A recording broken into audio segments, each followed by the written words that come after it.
சக்குயாக்கு cycle ஓட்டுறது ரொம்பவும் பிடிக்கும். அவகிட்ட பளபளப்பான சிகப்பு சைக்கிள் ஒன்று இருந்துச்சு. அதுல டிங் டிங்னு சத்தம் வர பெல்லும் இருந்துச்சு.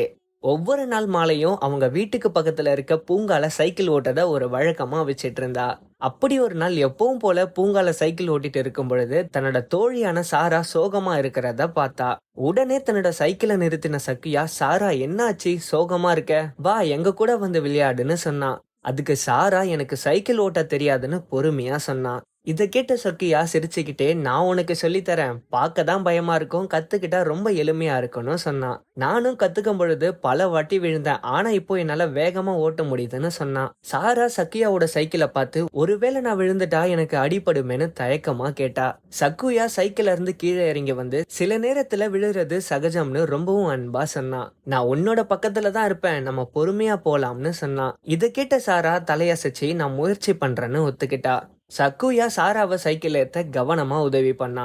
சாரா ஆரம்பத்துல தடுமாறுனா கைகளும் நடுங்குச்சு. கவலைப்படாத சாரா, நான் சைக்கிளோட பின்பகுதியில புடிச்சுக்கிறேன், நீ மிதிச்சுட்டே நேரா பார்த்து போன்னு சொன்னா.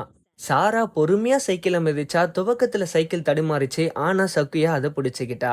நீ நல்லா முயற்சி பண்ற சாரா, அப்படியே போயிட்டே இருன்னு சக்கியாவும் உற்சாகப்படுத்தினா.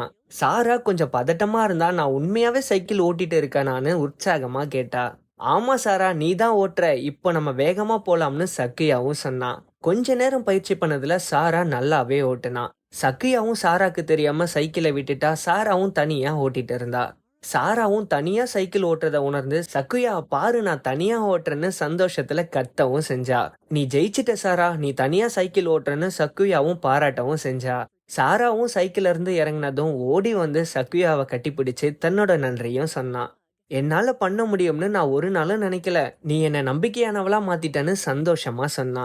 அன்னையில இருந்து சக்கியாவும் சாராவும் ஒவ்வொரு நாள் மாலையும் ஒன்னா சைக்கிள் ஓட்டவும் ஆரம்பிச்சாங்க. சக்கியாவும் அன்னைக்கு ஒரு முக்கியமான பாடத்தை கத்துக்கிட்டா. நமக்கு தெரிஞ்ச விஷயத்த மத்தவங்க கூட பகிர்ந்துக்கும் பொழுதுதான் அது சந்தோஷத்தையும் கொடுக்கும், நட்பையும் பலப்படுத்தும்னு. குழந்தைகளே, இந்த கதையில இருந்து நம்ம கத்துக்க வேண்டியது என்னன்னா, உங்களோட அறிவை மத்தவங்க கூட பகிர்ந்துக்கும் போதுதான் சந்தோஷத்தையும் கொடுக்கும், நட்பையும் பலப்படுத்தும். இது மாதிரி வீடியோஸ் பார்க்கணும்னா ஒரு சேனலை சப்ஸ்கிரைப் பண்ணுங்க.